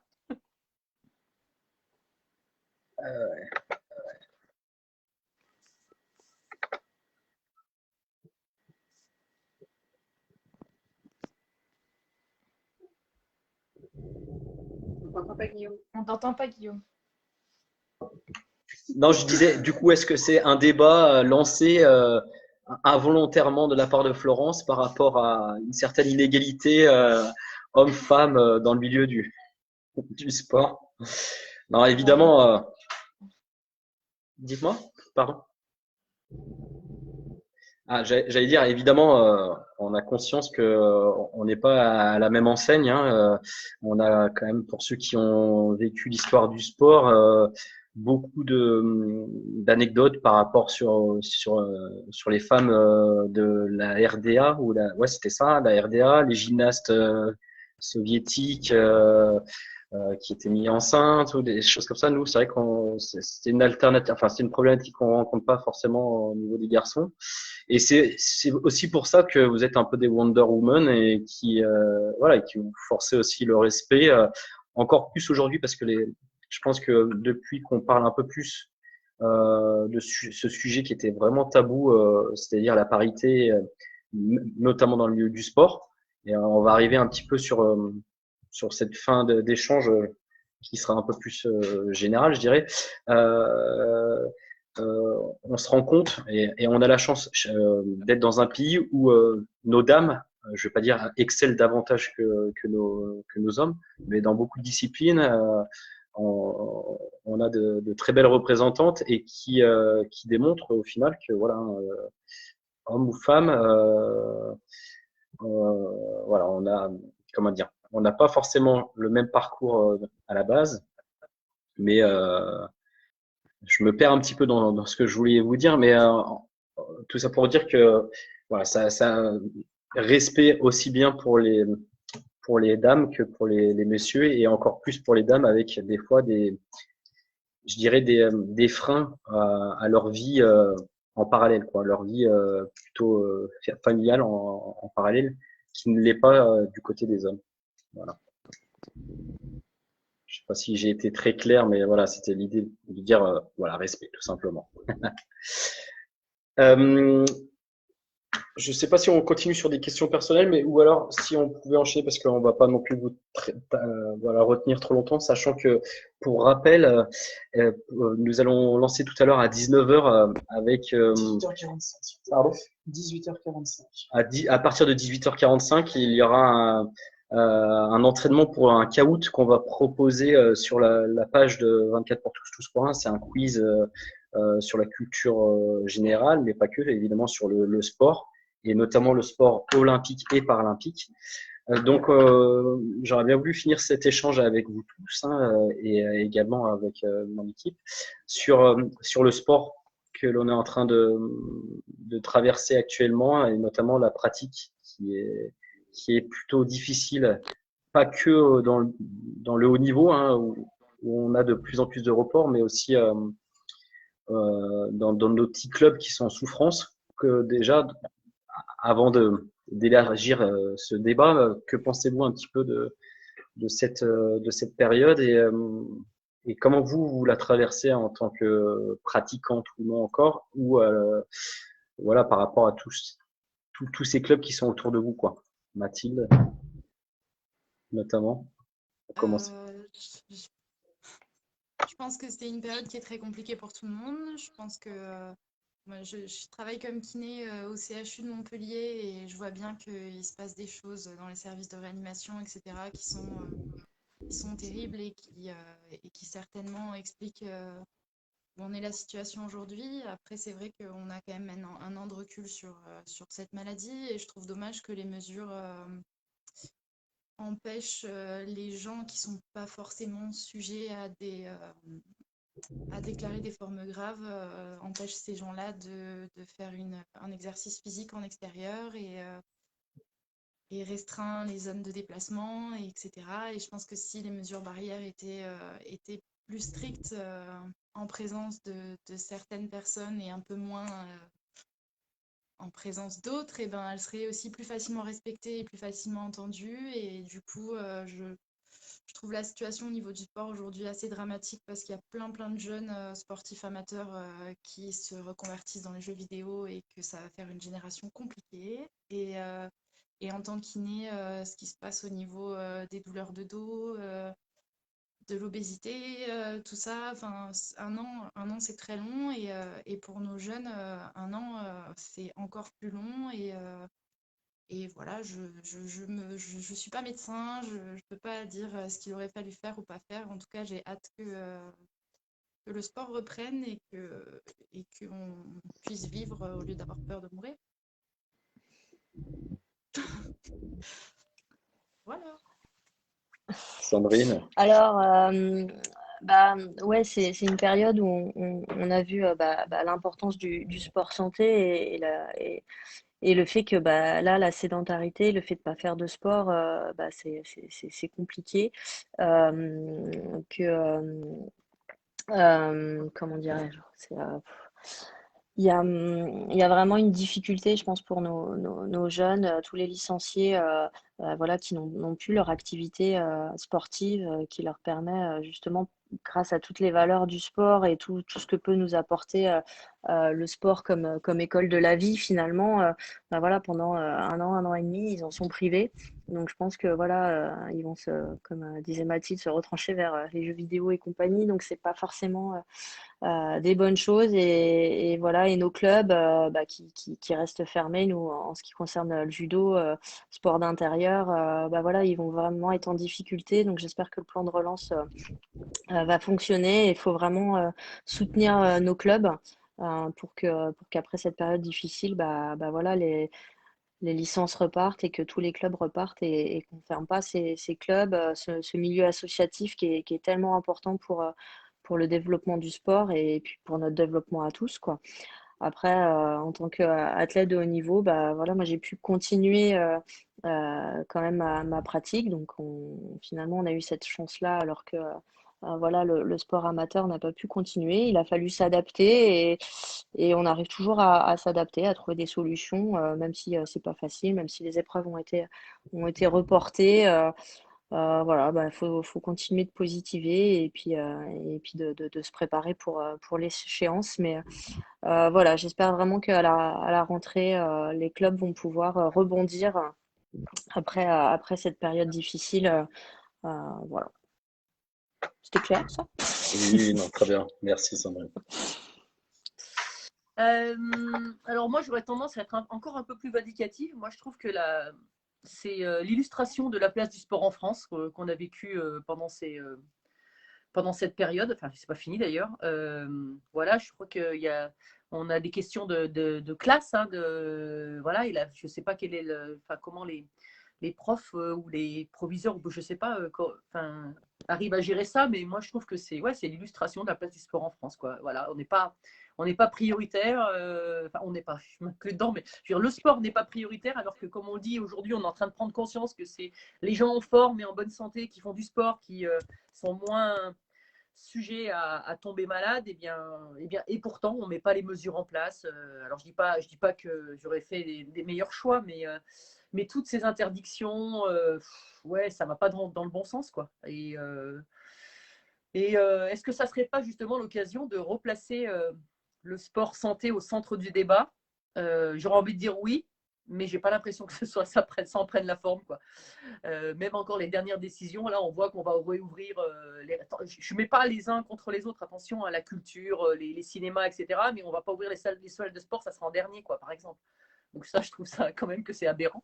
Voilà, on l'a vu encore aussi avec la gestion des stations de ski. Là, je vais prêcher un peu pour ma paroisse, mais voilà, quoi, un sport de plein air. On a entendu dire que oui, qu'on craignait, c'était les rassemblements le soir dans les appartements, mais vous n'allez pas me dire que les gens qui vont sur la côte d'Azur ou sur la côte normande ou autre le soir se sont pas plus dans les appartements le soir. Enfin, et en plus, maintenant, on a les résultats en Suisse, les stations ouvertes ont bien marché, il n'y a eu aucun cluster, aucun problème. Donc, j'ai l'impression que notre politique en France, et ça ne date pas de ces 4 dernières années, ni de ces 10, ni de ces 20 dernières années, voilà, la place du sport en France, pour moi, c'est un vrai problème, quoi. Pour les jeunes. Encore plus pour les jeunes et les générations futures. Il y a un véritable problème de la culture du sport en France par rapport à d'autres pays. On est vraiment en retard là-dessus, que ce soit sur le sport santé comme le haut niveau. On a vraiment un gros boulot à faire. Voilà, on est vraiment en retard. Donc j'espère que voilà, ça va venir. Mais c'est vrai que cette crise met vraiment en évidence toutes les difficultés par rapport à ça, quoi. Alors, si vous permettez, je rejoins tout ce que vous venez de dire, mais je vais prendre le contre-pied un petit peu en disant que cette période, ben, comme l'a dit Florence, elle a quand même mis en avant l'importance que peut avoir le sport, même loisir, le sport santé pour certaines personnes dont on ne parle jamais parce que on parle bah, des sportifs. Quand on parle sport, c'est forcément dans haut niveau, mais non. Enfin, le sportif qu'on appelle le sportif du dimanche, bah, il est concerné aussi et c'est compliqué aussi pour lui. Et on a vu aussi émerger des initiatives. Alors c'est souvent personnel, hein, mais qui ont qui ont permis bah, de réfléchir peut-être sur notre façon de pratiquer, de proposer des choses comme quand certains proposent de faire de la pétanque avec des chaussettes dans leur salon. Euh, voilà, donc des petites activités autour de tout ça. Mais voilà, pour ce que disait Florence, j'ai un petit peu toutes les casquettes qu'elle a évoquées, chef d'établissement, enseignant, éducateur sportif. Et effectivement, on se sent parfois un peu oublié, un petit peu délaissé. Mais si je suis là aujourd'hui avec Guillaume, c'est parce qu'on s'est retrouvé bah, sur les réseaux sociaux, donc parfois ça a du bon quand même, mais parce qu'on est animé par la même chose, on a une passion et on a envie de la faire partager. Et on peut la faire partager ben, grâce à des athlètes comme vous qui nous apportent leur soutien et qui nous permettent ben, d'échanger ou de vous suivre sur vos pratiques. Et, donc ben voilà, tout ça, si on veut faire avancer les choses, on a un ami commun avec Guillaume qui s'appelle Christian Cordier, qui travaille pour une association qui s'appelle 733, qui va projeter le film sur la vie de Jesse Owens, La couleur de la victoire dans les établissements scolaires, et pour susciter des débats autour des discriminations, autour du racisme, etc. Et il nous répète tout le temps les initiatives, c'est de la base qu'on va changer, qu'on va faire avancer les choses. Donc, bah, c'est à nous, éducateurs, enseignants, de lancer les choses. On a besoin de votre soutien, on l'a, et ça, c'est génial. Et voilà, parce que, ben, comme le disait encore une fois Florence, euh, parfois c'est un peu dur. Là, je compte même plus le nombre de protocoles qu'on a eu et qu'on a dû changer entre on va à la piscine, on va pas à la piscine, on fait sport en intérieur, on fait sport dehors, on garde le masque, on met pas le masque. Voilà. Donc ça, ben, à un moment, on met de côté et puis on fait pour que nos élèves, nos enfants aient un minimum le sourire et se sentent bien. Et voilà. Enfin, moi, c'est ce qui me semble être le plus important. Merci Nicolas pour ton échange. Et puis, ben, comme tu l'as dit, toi, tu le vis de l'intérieur, hein, tout comme Florence, notre membre de notre association qui est directrice d'école. Moi, je le vis également puisque j'interviens dans une école pour tout ce qui est sport. Moi, la question que je voulais aborder avec vous est la suivante dans les dernières qu'on va aborder. C'est le fait que du coup, on parlait comment dire, de faire évoluer un petit peu nos pratiques. Pensez-vous que ça soit l'athlétisme, hein, le javelot, que ça soit le judo, que ça soit même le ski, on est à, je dirais, un tournant où on va être amené à se réinventer et à faire en sorte, pour garder une certaine fraîcheur et dynamique, pour motiver nos enfants à trouver des alternatives et à sortir un petit peu de notre confort. Quand je dis notre confort, c'est-à-dire que moi, prof de judo, à enseigner du judo basique, on voit que actuellement on peut pas le faire. Les sports d'intérieur sont fermés. On est obligé de pratiquer sur un parking et du coup on est obligé de les intéresser autrement. Est-ce que nous, ambassadeurs, au final, un peu comme vous, mais vous beaucoup plus médiatique, est-ce qu'on est à un tournant je dirais, dans nos disciplines pour continuer à exister tout simplement? je vais me lancer en premier. Ouais, Mais honnêtement, moi, j'espère pas. Je pense qu'on est sur une passade. Je pense que de toute façon, des maladies, il va y en avoir. Et celle-là, elle va rester. Il va falloir vivre avec. Je pense que on peut très bien, par contre, garder les bonnes habitudes d'hygiène et de porter un masque dès qu'on est malade, etc., pour protéger les autres. Ça pourrait être pas mal de garder le fait de se laver les mains régulièrement. Voilà, mais après, reprendre une vie normale, reprendre nos sports de manière les plus normales possible. Et les enfants, s'ils sont enfermés, ils jouent aux jeux vidéo. Et s'ils sont dehors, ils ont envie de courir, sauter, lancer, jouer à la balle, faire du ski ou aller au judo. Mais quand ils sont dans une station de ski, ils n'ont pas envie de rester enfermés dans l'appartement. Et quand ils ont la possibilité d'aller faire du sport avec les copains le mercredi après-midi, ils préfèrent y aller que rester à la maison en général. Je pense pas qu'il faille changer foncièrement les disciplines et les fonctionnements pour attirer les enfants. Après, c'est aussi parce que j'espère.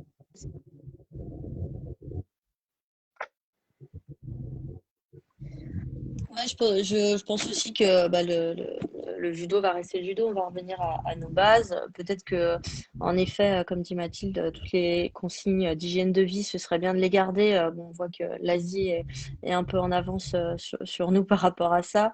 Et puis, voilà, essayer d'intégrer aussi tout le sport santé, même au niveau entreprise, à l'école.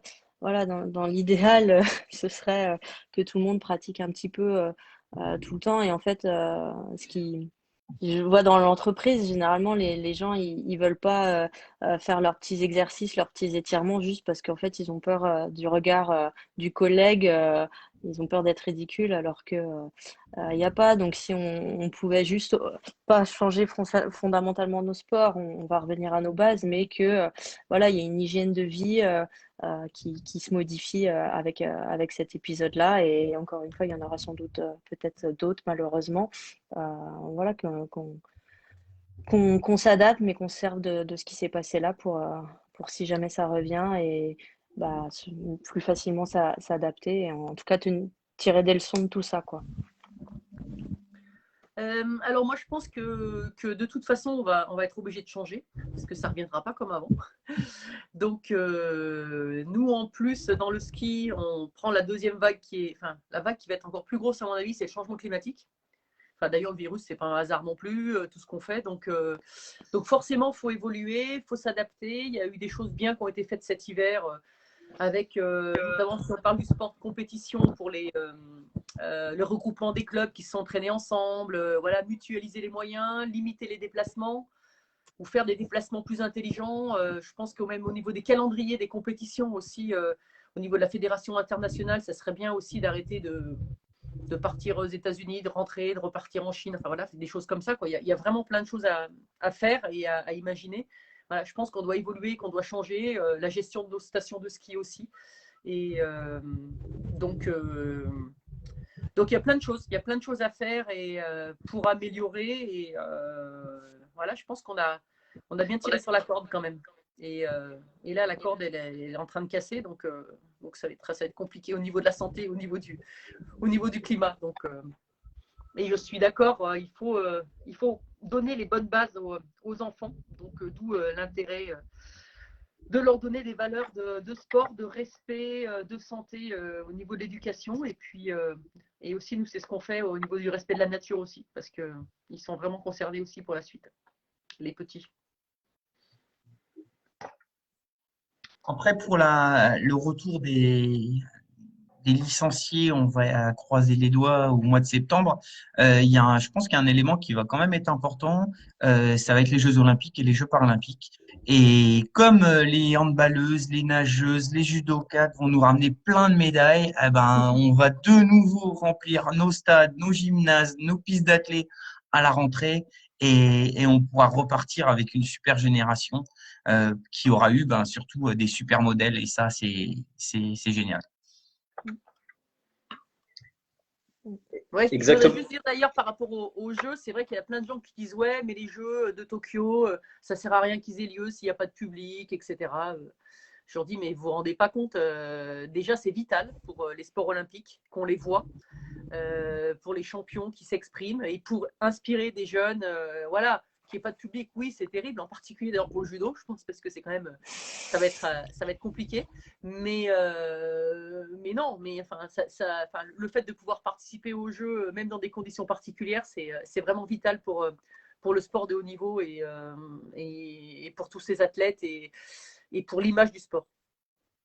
Oui, je suis d'accord, c'est hyper important que ça ait lieu quand même, parce que nous, c'est notre objectif. Donc, si on nous l'enlève, voilà, c'est des années de préparation. Donc, voilà, ce serait très difficile pour les athlètes. Et après, voilà, pour les Jeux paralympiques, on a une lumière qui s'allume tous les 4 ans. Donc, si on la loupe, c'est dramatique derrière. C'est le moment où on est médiatisé, c'est le moment où on parle de tous les parasports. Et c'est hyper important que voilà, ça ait lieu et qu'on puisse être diffusé et que voilà, les enfants comme les parents, comme tout le monde, découvrent tous ces athlètes paralympiques, leurs performances. Et ça, c'est vital vraiment pour notre mouvement. Et c'est aussi par rapport à la candidature, par rapport au porte-drapeau, le CPSF a voulu modifier la façon dont le porte-drapeau était élu, justement pour créer par ce vote une envie de nous suivre, découvrir les 7 personnes qui sont candidates. Et voilà, et donner du rêve pour certains, rassurer certains parents et montrer que avant tout, nous sommes des athlètes et qu'on réalise des performances et créer voilà, cet engouement et cette envie de suivre les Jeux paralympiques avec comme objectif Paris 2024 chez nous à la maison, bien évidemment. Merci pour je dirais, ces réponses apportées.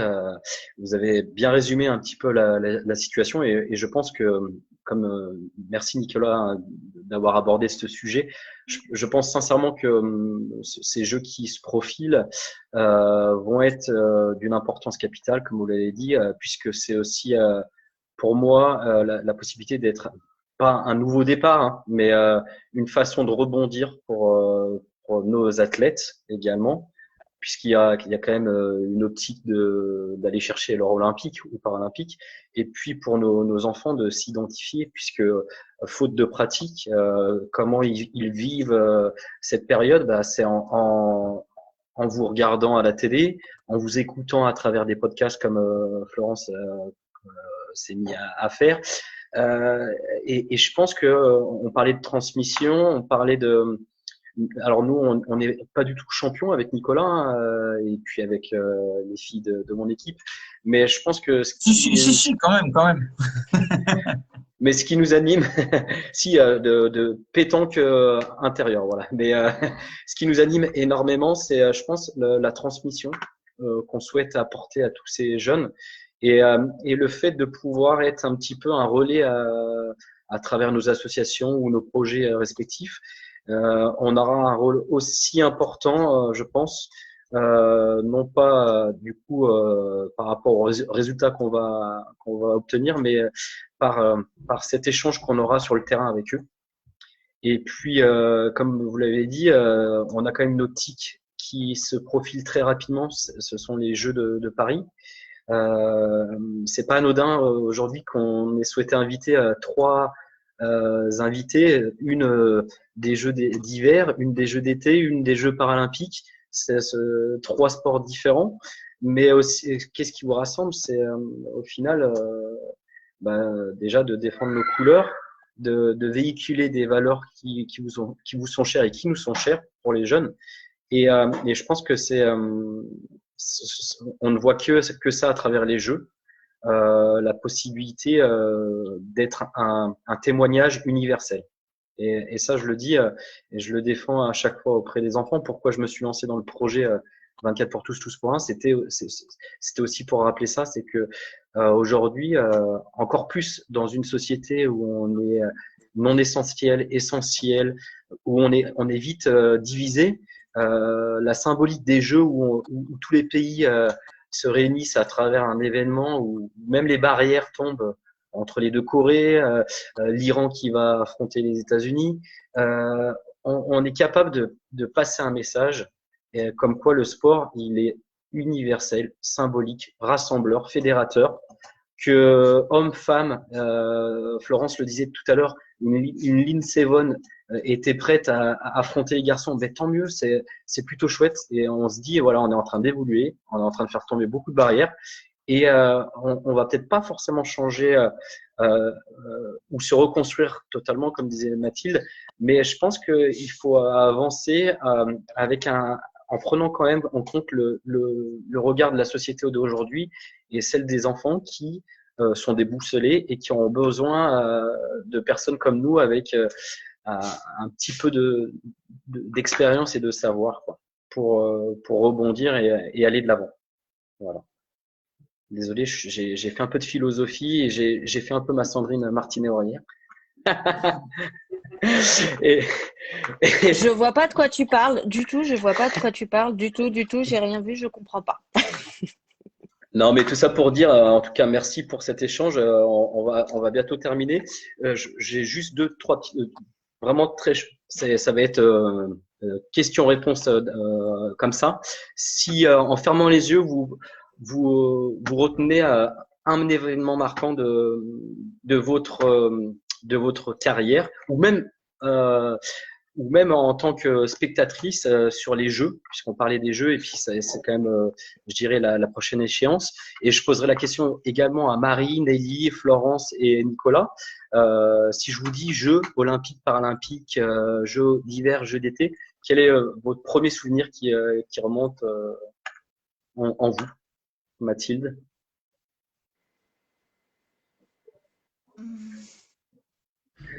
Cole? Moi, jusqu'ici, ouais, la médaille qui m'a le plus marqué au jeu, je vais radoter, mais je pense que ce sera celle de Mélina à Rio, parce que j'étais pas loin et que j'ai partagé ce moment avec elle, avec l'équipe de France, voilà, c'était un très beau souvenir. Super. Sandrine? Le moment, je dirais, vraiment un moment hyper particulier et très fort, c'est juste après la victoire donc à Rio, quand je retrouve ma famille, mon fils et mon mari dans les gradins. Ça, c'est juste magique.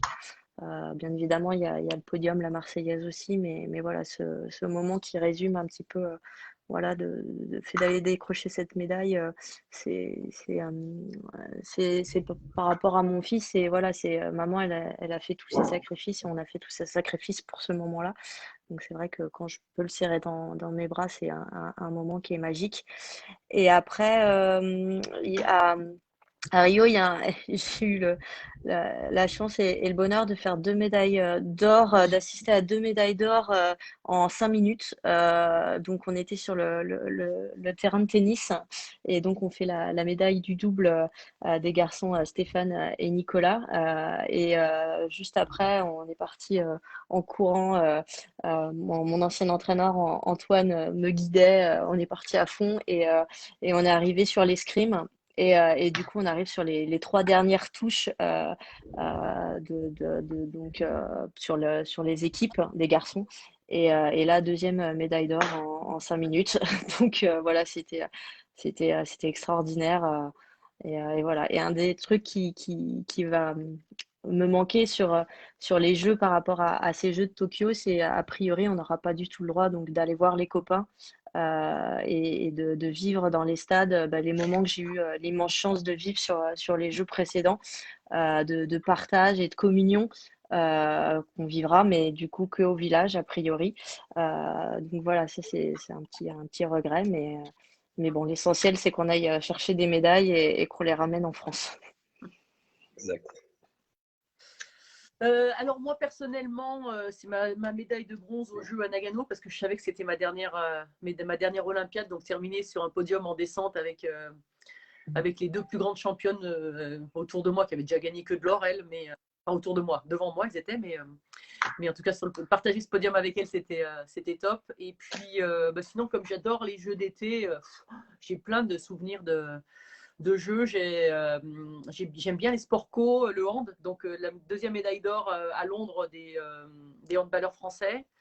Tony Estanguet aussi, ces champions français là qui gardent leur titre. Je trouve que c'est bluffant. En plus, ils n'ont pas 50 chances, mais ils en ont qu'une et ils la gagnent, quoi. Donc ça, c'est top. Et puis en hiver, bah ouais, faut que je parle quand même de Martin Fourcade parce que c'est quand même un petit gars qui réussit bien, Martin. Donc voilà. D'accord, c'est plutôt chouette. Marie, on va enchaîner avec toi. Si tu as un souvenir, toi, de Jeux Olympiques, qu'est-ce que tu pourrais nous dire? Non, moi, j'ai pas de souvenir de Jeux olympiques. Je t'avoue que jusqu'à ce que je vous rejoigne, je me suis jamais trop intéressée aux Jeux. Mais je pense que, enfin, moi, je vous ai rejoint parce que je suis éducatrice. J'accompagne des personnes qui sont en situation de handicap, toutes sortes de handicaps, que ce soit des handicaps physiques, mentaux, sociaux. Et je pense que les jeux, ça représente vraiment enfin, le sport qui donne confiance en soi, le dépassement de soi. Et je pense que c'est des valeurs à transmettre aux personnes que j'accompagne. Donc voilà ce qui m'a fait me diriger vers ce projet. Merci. Nicolas? Alors, bah, comme Florence, hein, je suis passionné depuis très longtemps, donc j'aurai plein de souvenirs. Donc, je vais juste revenir sur les deux derniers jeux, donc les jeux d'hiver et les jeux d'été. Sur les jeux d'hiver, c'est les Jeux paralympiques. Quand Arthur Baucher a signé sa 4e médaille d'argent, il avait même pas, enfin, si, quand même, il avait franchi la ligne d'arrivée.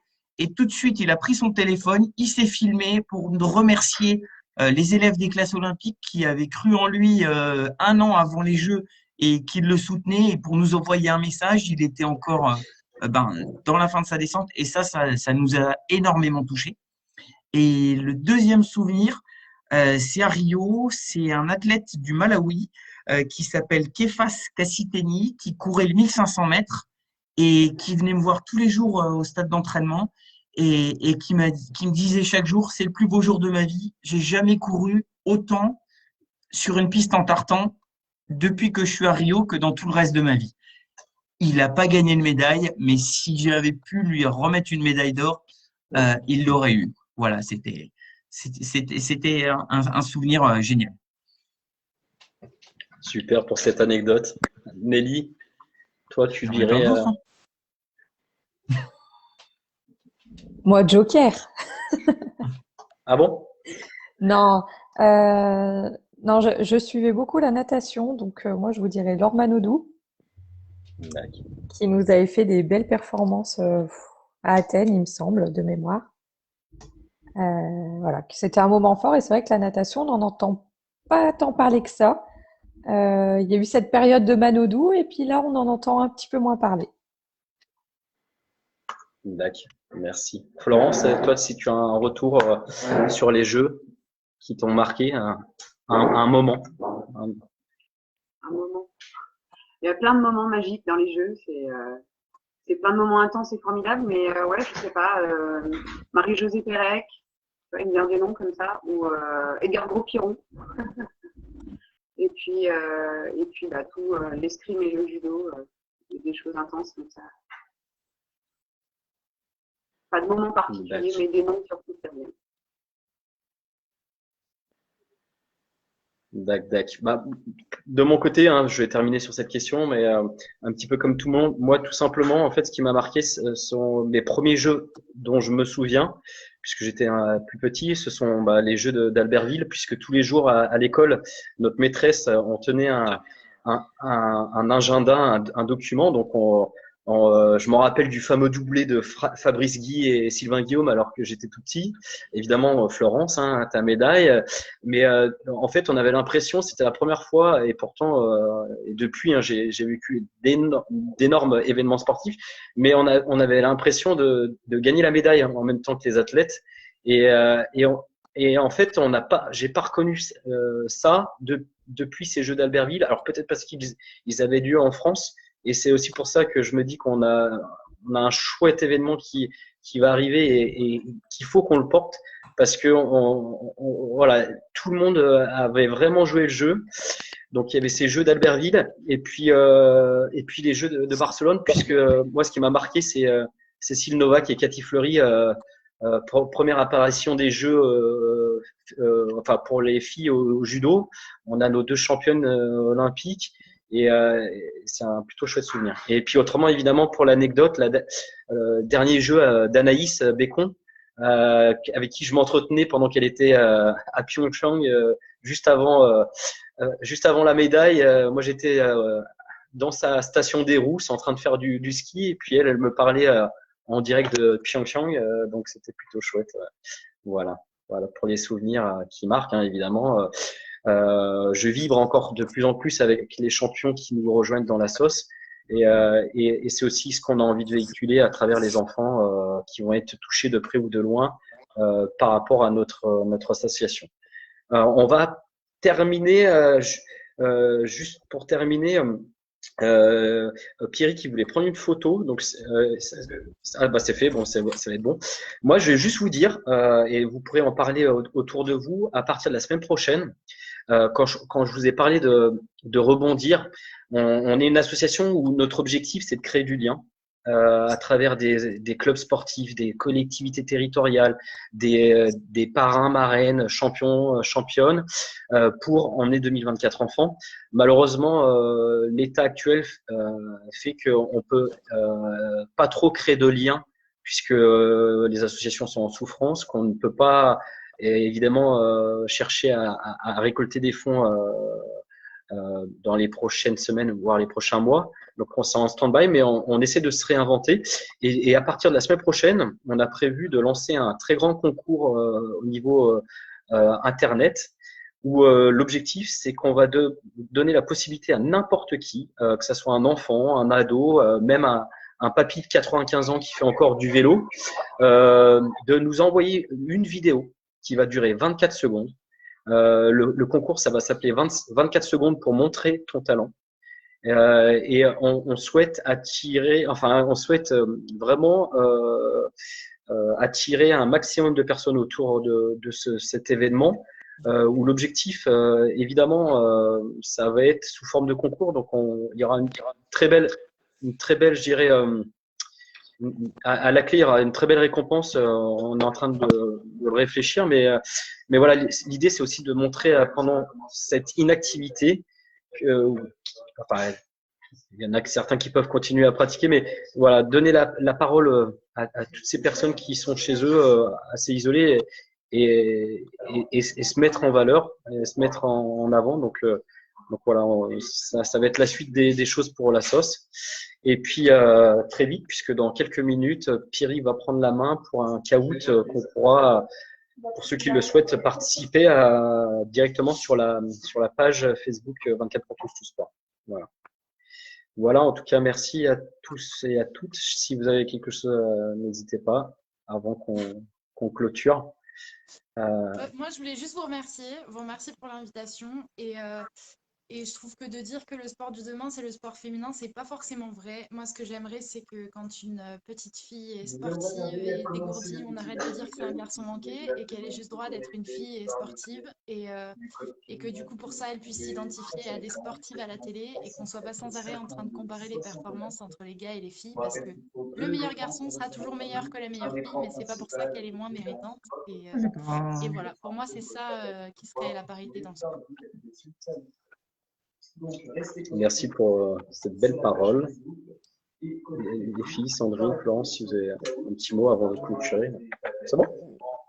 Non, Mathilde a encore bien résumé les choses, donc ça me paraît bien de rester là-dessus. Et puis te remercier, Guillaume, ainsi que toute ton équipe pour tout ce que tu fais, voilà, pour les jeunes. Et voilà, donc comme tu le sais, tu es magique et ton équipe aussi. Merci, c'est gentil. Alors, tout ça pour avoir le droit de venir très prochainement à la maison pour un bon repas. Voilà. Bon, en tout cas, merci beaucoup. À très vite. Pour ceux qui vont participer au caout, vous allez voir, mes compétences ne sont pas que sportives, mais culturelles également. Et puis et puis pour vous tous, prenez surtout soin de vous. N'oubliez pas que le sport, c'est une grande famille et c'est aussi la richesse des valeurs qui en découlent. Et vous savez qu'à travers même l'association et à travers moi-même, vous aurez toujours une oreille attentive. Voilà. Merci tout le monde. Merci Guillaume. Merci Bravo à les tous. filles. Bonne soirée. Bonne soirée. Bonne soirée à tous.